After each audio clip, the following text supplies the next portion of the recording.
અમેરિકામાં ગેરકાયદે ઘૂસણખોરીના કેસમાં મોટો ખુલાસો સામે આવ્યો છે. પોલીસની તપાસમાં ગુજરાતના 21 લોકો હોવાનું સામે આવ્યું છે. આ તમામ લોકો ઉત્તર ગુજરાતના વતની હોવાનો ખુલાસો થયો છે. TV9 સાથેની વાતચીતમાં CID ક્રાઇમના SP સંજય ખરાંતે જણાવ્યું કે આ તમામ લોકો પાટણ, બનાસકાંઠા, માણસા, ગાંધીનગર અને આણંદના વતની છે, જેઓ અમેરિકામાં ગેરકાયદે ઘૂસણખોરીના સપના સેવીને બેઠા હતા.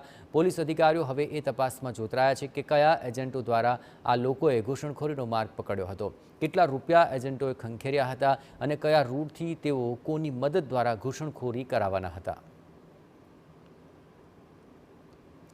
ગિફ્ટ સિટીમાં દારૂની તો છૂટછાટ અપાય, પરંતુ ત્યાં કોને દારૂ પીવાની છૂટ મળશે અને કોણ દારૂ પી નહીં શકે, આ અંગે સર્જાયેલી તમામ અસમંજસનો આખરે અંત આવ્યો છે. ગિફ્ટ સિટીમાં દારૂની છૂટને લઈને TV9 પાસે એક્સક્લુઝિવ માહિતી છે, જે મુંબઈ ગિફ્ટ સિટીમાં રેસ્ટોરન્ટ, ક્લબ અને હોટલને લાયસન્સ મળશે. ગિફ્ટ સિટીમાં વિઝિટર પરમિટ કે ટુરિસ્ટ પરમિટ હશે તેમને દારૂની છૂટ નથી આપવામાં આવી.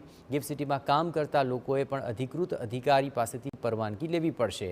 વળી જે વિસ્તાર અધિકૃત કરવામાં આવ્યો છે તેમાં જ દારૂનું સેવન કરી શકાશે. એ સિવાયના વિસ્તારમાં દારૂ પીવાથી કે અધિકૃત પરમિટનું ઉલ્લંઘન કરવાથી નશાબંધીના કાયદા મુજબ જ કાર્યવાહી થશે. આ ઉપરાંત ગિફ્ટ સિટીને લઈને અન્ય મહત્વપૂર્ણ સમાચાર કે રાજ્ય સરકાર હવે ગિફ્ટ સિટીનું એક્સપાન્શન કરશે. ગિફ્ટ સિટીના ફેઝ 2નું આ ડેવલપમેન્ટ કરવામાં આવનાર છે. વાયબ્રન્ટ સમિટ 2024 પહેલાં તેની જાહેરાત થશે. 3300 એકરના વિસ્તારનો બીજા તબક્કામાં સમાવેશ કરાયો છે. જુલાઈ 2024 સુધીમાં મેટ્રો રેલ પણ શરૂ થશે.